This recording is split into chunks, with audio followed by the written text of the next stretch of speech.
apertar do interruptor parece ser uma prática simples, mas por trás do acender das luzes tem um complexo processo. Para garantir que a eletricidade chegue nas nossas casas, as principais fontes de produção de energia são os combustíveis fósseis, como carvão, petróleo ou gás. Mas a queima de carbono produz grandes quantidades de gases de efeito estufa que causam mudanças climáticas e têm impactos no bem-estar nosso e no meio ambiente. Qual o compromisso do Brasil com a produção de energia limpa? Como as leis brasileiras podem contribuir para permitir o desenvolvimento sem prejudicar as gerações futuras? Tudo isso é assunto para o Preservar a Lei de hoje. Entre os 17 Objetivos de Desenvolvimento Sustentável está o que diz energia limpa e acessível.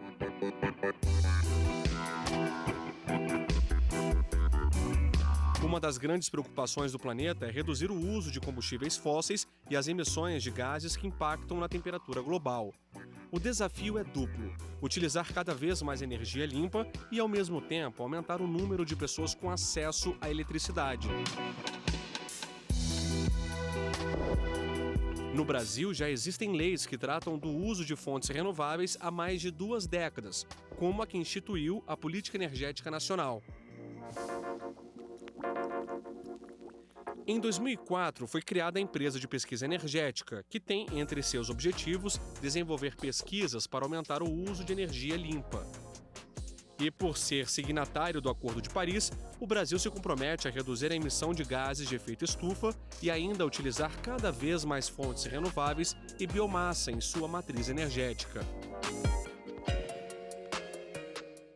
Para falar sobre esse tema, a gente conversa agora com o Procurador da República, Leandro Mitidieri, e Juan José Verdésio Bentancur, doutor em Economia Aplicada à Energia. Sejam muito bem-vindos ao Preservar a Lei de hoje. E segundo a empresa de pesquisa energética, 64% da nossa produção de energia vem das hidrelétricas, seguida da energia eólica e da biomassa de cana. Eu pergunto para o doutor Juan, podemos dizer que essa nossa matriz energética se destaca em relação a outros países desenvolvidos? Bom, a nossa matriz energética é uma matriz única no mundo, porque combina muita energia renovável. Só pode ser comparada à Noruega, que a maioria da eletricidade é produzida com hídrica, não tem praticamente nenhuma outra forma de energia, porque eles têm uma hídrica muito estável. A nossa hídrica sofre com o problema de secura e de excesso de água. Na Noruega é a geleira que alimenta e a geleira é permanente. Então, eles não têm esse problema. Então, nós temos que complementar com várias formas de energia para poder ter um ciclo contínuo. Senão, quando falta água, vamos ter problema, como aconteceu recentemente, em que operamos muitas usinas a gás e outros combustíveis. Então, a nossa matriz é realmente única no mundo, se destaca em todos os países do mundo, desenvolvidos ou não desenvolvidos, por ter uma grande maioria de sua fonte ser renovável. Excelente. E, doutor Leandro, com o Acordo de Paris, o Brasil se comprometeu a aumentar a oferta de energia limpa. Com as leis que nós temos hoje, elas dão segurança jurídica para as empresas investirem nesse setor?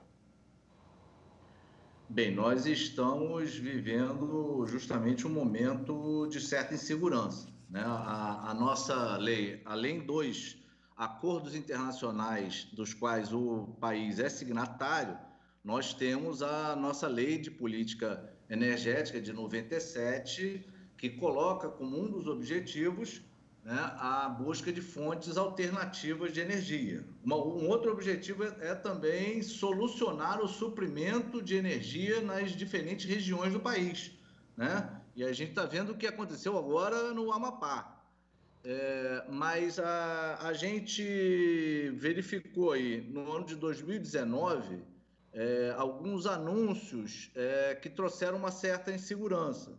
Então, a agência, a ANEEL, né, anunciou uma pretensão de tributar a produção, quem estivesse fazendo a chamada distribuição, sistema de distribuição por meio da energia solar, né? Então, haveria um tributo novo sobre quem estivesse adquirindo, investindo nessa energia solar, né? Isso já foi objeto de uma recomendação do Ministério Público Federal, né? Eu faço parte do Ministério Público Federal, procurador da República no Rio. E o Ministério Público Federal já fez, então, essa recomendação para que fosse protegida a ideia do sistema de compensação, que é a ideia toda do investimento de energia solar. Então, quem investe num sistema de produção de energia na sua residência tem uma expectativa aí, que é a duração do equipamento, de 25 anos. Então, nesse período de 25 anos, para quem já investiu, deveria haver essa segurança e, obviamente, também para quem produz nesse setor, né? Assim como também tivemos em outras áreas também algumas mudanças estranhas aí, né? Na questão da adequação da emissão de gases pelos veículos, né? Uma bandeira antiga que a indústria automobilística se adequasse, né? Num programa chamado Proconv, né? Agora o CONAMA também anunciou aí uma possibilidade de ampliação do prazo para essa indústria automobilística se adequar, né? Nessa nova formação do CONAMA, que é questionada pelo Ministério Público Federal também, né? Uma vez que a participação ali foi toda alterada e algumas decisões, né, estranhas foram tomadas. Uma delas é essa, também objeto de uma recomendação do Ministério Público Federal para que não houvesse ampliação desse prazo. A ONU pede uma atenção especial às necessidades das pessoas e países em situação de maior vulnerabilidade. E uma iniciativa que vem lá do Rio de Janeiro tem levado aos moradores de algumas comunidades cariocas o acesso a placas de captação de energia solar. Oi, gente, eu sou o Eduardo Ávila, diretor executivo aqui da Revolu Solar. Um prazer estar falando com vocês aí da TV Justiça, do STF. A Revolu Solar, a gente está aqui na favela da Babilônia, no Rio de Janeiro, e a gente é uma organização social sem fins lucrativos e a gente trabalha aqui na favela com a energia solar, com esse propósito de promover o desenvolvimento sustentável da comunidade através da energia solar. Então a gente faz instalações de energia solar que ajuda a diminuir o custo da energia, que capacita os moradores como eletricistas, instaladores solares também, que geram uma autonomia, um engajamento, emprego e renda local também, tem educação infantil para as crianças. E agora a gente está construindo a primeira cooperativa de energia solar numa favela do Brasil, da história, o que ajuda muito a criar esse empoderamento de energia e também a uma energia mais limpa, né? Essa transição energética para um mundo mais sustentável, mas que ajuda também a promover a transformação social aqui na comunidade, que tem esse potencial, a energia solar muito forte, de geração de renda, de emprego, de educação. E a gente já tem colhido muitos resultados bons nesses 5 anos que a gente existe. Vamos colher mais daqui para frente, 2021. Tenho ganho alguns prêmios, como recentemente na ONU, que a gente recebeu por causa disso. E estamos super focados aqui, junto com o protagonismo das lideranças comunitárias e da comunidade, para expandir cada vez mais esse impacto depois para outras comunidades também e promover essa revolução solar nas favelas do Rio e depois no Brasil também, com essa ferramenta que é a energia solar, para um mundo mais sustentável. Valeu! Doutor Juan, o que falta para baratear o acesso à produção de energia limpa no Brasil? Bom, é um problema. O problema é que a gente só pensa nas fontes, mas a gente não pensa que a energia é uma coisa muito mais complexa. E o funcionamento da sociedade também interfere muito na maneira como a gente usa a energia. Por exemplo, eu acho escandaloso que ainda o Brasil não tenha solucionado o problema do transporte urbano de maneira mais racional. A gente gasta nas cidades horas e horas de percurso, a gente viaja mal, em quase todas as cidades brasileiras, há exceções, claro, e se gasta muita energia. Por exemplo, eu moro em Brasília, aqui temos 1.000 linhas de ônibus, mais de 1.000. Isso é um absurdo completo. Cidades que eu conheço de 400, 500 mil, tem 20, 30 linhas, 2 linhas de bonde, de VLT e pronto. Então, no caso específico que estava falando o doutor Leandro, que foi da energia solar fotovoltaica, eu acho que o mercado começou a crescer, e crescer muito graças a 2 motivos. Primeiro, barateamento dos custos de produção na China. Os custos de produção da China foram para o chão. Segundo, houve uma legislação que favoreceu a compra de energia das residências, a geração distribuída. E terceiro, houve incentivos fiscais. Se você começa a cortar uma dessas coisas, esse mercado não amadurece. Você está matando o mercado. E esse mercado tem que crescer muito mais. A China produz muito mais energia solar fotovoltaica que o Brasil. A própria Alemanha, e tudo graças a esse mecanismo de incentivos. Então, não pode acontecer isso. Tem que, como falou o professor Leandro, o cara que investe por 25 anos tem que ter segurança jurídica de que em 25 anos não vai mudar as leis. Entendeu? Então, essa é uma coisa. O crescimento do mercado vai favorecer a baixa de custos. Doutor Leandro, ampliar o acesso à energia é também uma forma de assegurar direitos fundamentais aos brasileiros? Sem dúvida, e, inclusive em localizações remotas, né? Eu ouvi aí a iniciativa na comunidade, né, envolvendo a energia solar. De fato, como estava falando o professor, né? O Brasil tem só 170 mil, numa conta de 2016, só 170 mil sistemas de distribuição. Na China e nos Estados Unidos já são 2 milhões. Né? E Alemanha, Reino Unido, alguns outros países da Europa, isso fica em torno de 1 milhão. Então, realmente estamos muito atrasados nessa questão, mas é importante fazer uma reflexão maior também. Né? Se nós lembrarmos aí do debate nas eleições americanas agora, que foram acompanhadas aí de perto pelos brasileiros, né? Se a gente notar o candidato que venceu, ele associa a ideia das políticas de energia limpa, né, com a própria questão do lucro. Então, o investimento nessa área geraria uma economia própria, né, com geração de emprego e até lucro dessa própria economia.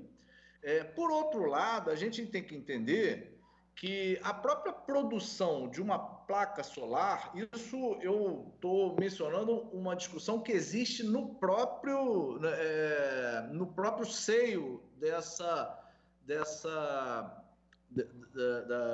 dessas ideias nos Estados Unidos, né? Que já há um questionamento de que a própria produção de placas solares, a energia que ela exige e até os materiais envolvidos, aplicados, né, e a extração desses materiais também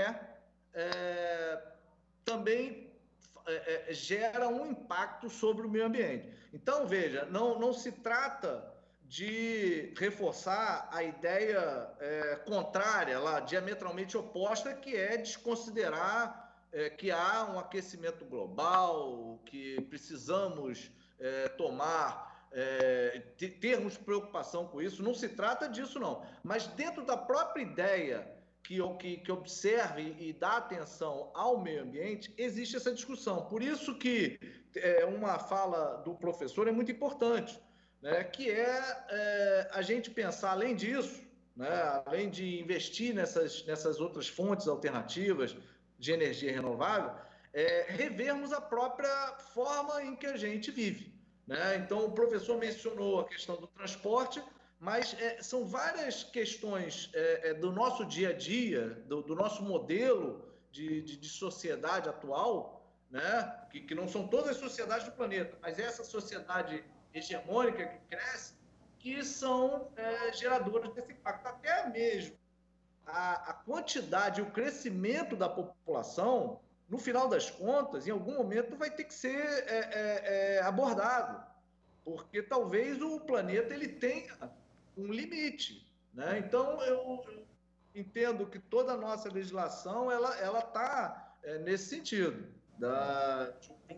de caminhar para essas fontes, inclusive em áreas remotas, inclusive com mais acesso, uma democratização do acesso à energia, mas não esquecendo que a própria energia limpa tem que estar também inserida numa preocupação ambiental maior. É verdade. O Preservar é Lei de hoje faz uma pequena pausa e a gente já volta.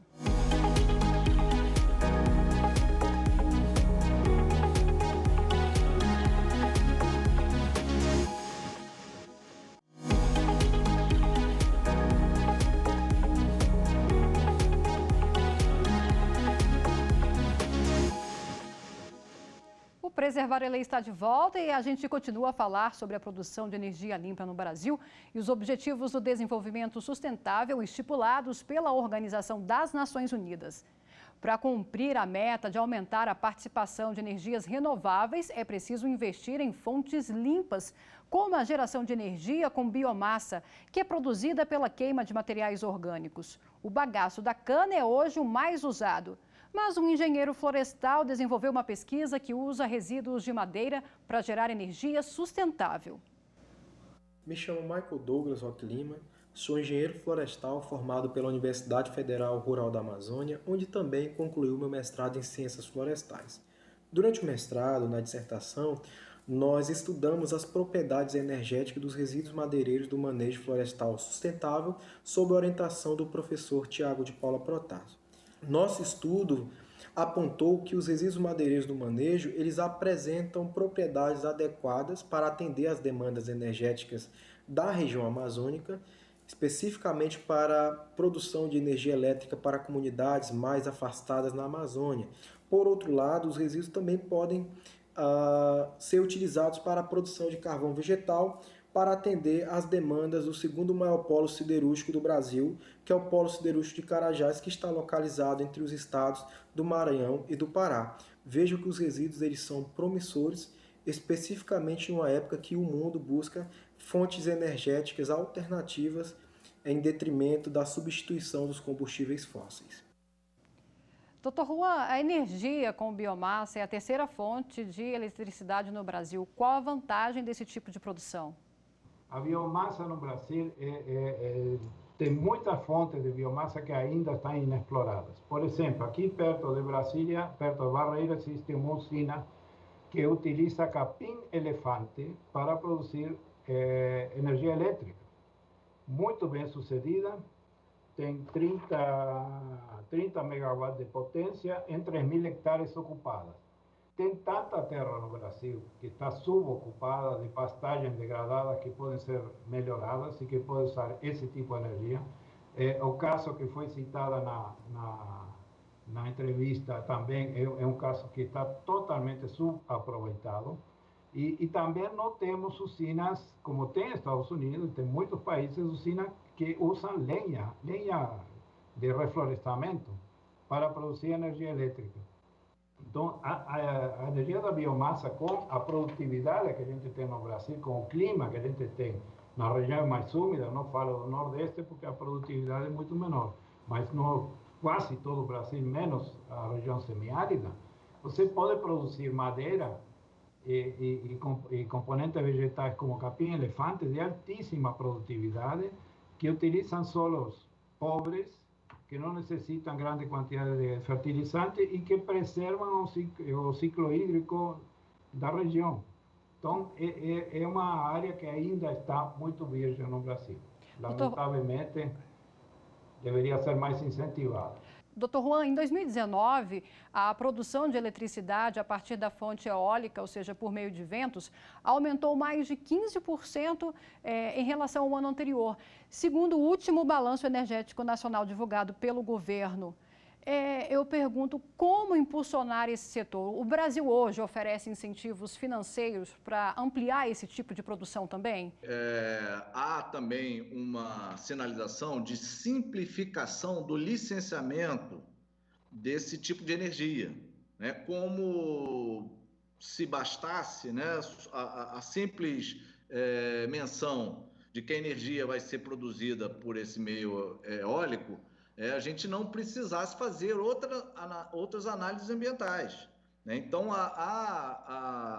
o impacto dessas hélices, desses sistemas, eles também devem ser estudados, né? Principalmente levando em conta a fauna existente no local e todas as relações aí de custo-benefício. Então, não se trata de nenhuma crítica, entendo também em locais com tanto vento, que a gente tem inclusive no Nordeste, né, e em alguns lugares do Rio de Janeiro, com muito vento, né, sem dúvida nenhuma é uma saída que faz todo sentido, mas não é necessário simplificar o licenciamento ambiental. Isso é uma questão. E, de fato, né, para todas as energias, como o professor colocou, precisamos ter a atenção grande. Já chegaram, em algum determinado momento da nossa história, a considerar a energia nuclear a grande saída. Inclusive, alguns sustentando a ideia de que ela seria uma energia limpa, né? E veja, como é que a gente pode imaginar, além de todos os problemas que hoje a gente vê que podem ocorrer, né, mas coisas simples, como, por exemplo, você ter, né, a evacuação de uma população, o estudo da evacuação onde é instalada uma usina de energia nuclear. Então, esses pontos são muito importantes, afora os benefícios da energia. Não há dúvida, né, de que nenhuma dessas energias podem aí ser franqueadas sem essa análise, né? E sem dúvida nenhuma, o maior problema vai ser quando toda a população mundial se aproximar da forma de viver ou do nível de consumo de algumas populações, como por exemplo a americana e a europeia. Porque se a gente tiver algo próximo disso, o planeta provavelmente não aguenta, né? É verdade. Doutor Juan, o Brasil reúne essas condições para ser protagonista nessa produção de energia renovável? Claro, claro. Já é um grande protagonista, mas poderíamos ser muito mais. Poderíamos ter... claro que não tem que pensar que vamos eliminar completamente as energias que não sejam renováveis, porque as energias renováveis, pelo fato de serem de fluxo, dependem do fluxo da natureza. Então, se futuramente, daqui a 50 anos, começar uma era glaciar, que não sabemos, ou estiver muito quente, ou houver grandes mudanças climáticas, claro que o vento vai ser diferente, os rios ou vão secar ou vão ter água demais, então tem que ter sempre um compensador em outras formas de energia. A biomassa sofre o mesmo problema. Eu acho que o Brasil tem tudo para ser um grande ator internacional, inclusive para exportar tecnologia. Já desenvolveu muita tecnologia de ponta em várias áreas, desde a produção de etanol.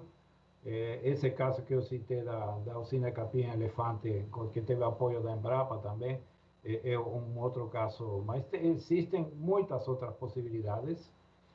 Sobretudo da utilização de resíduos urbanos, por exemplo, o biogás do esgoto, poderia ser muito utilizado, do esgoto ou do lixo orgânico, não? Poderia ser muito mais utilizado. Então, eu não acredito que não fazendo besteira, ou seja, mantendo os incentivos que existem, não teria problema. E como falou o professor Leandro, a energia eólica tem seus problemas, não é fácil. Se vocês estiveram alguma vez embaixo de um moinho de vento, você tem que saber que ele é ensurdecedor. Você não pode ter uma casa embaixo de um moinho de vento, você vai morrer surdo.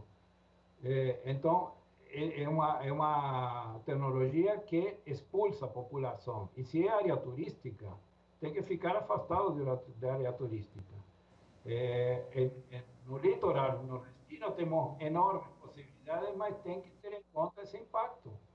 E até agora não se pensou muito nisso, que tem áreas que vão ficar proibidas de ter turismo, pela quantidade de moinhos de vento que vai ter e o barulho que vai ter. Também tem um problema de fauna, de fauna de aves, não? Que podem ter muita mortandade, ou seja, não é para brincar com essas coisas. Tem que, eu não acho interessante afrouxar a legislação ambiental nesses casos. Agradeço muito ao Dr. Leandro, ao Dr. Juan. E o Preservar a Lei de hoje fica por aqui. Até a próxima!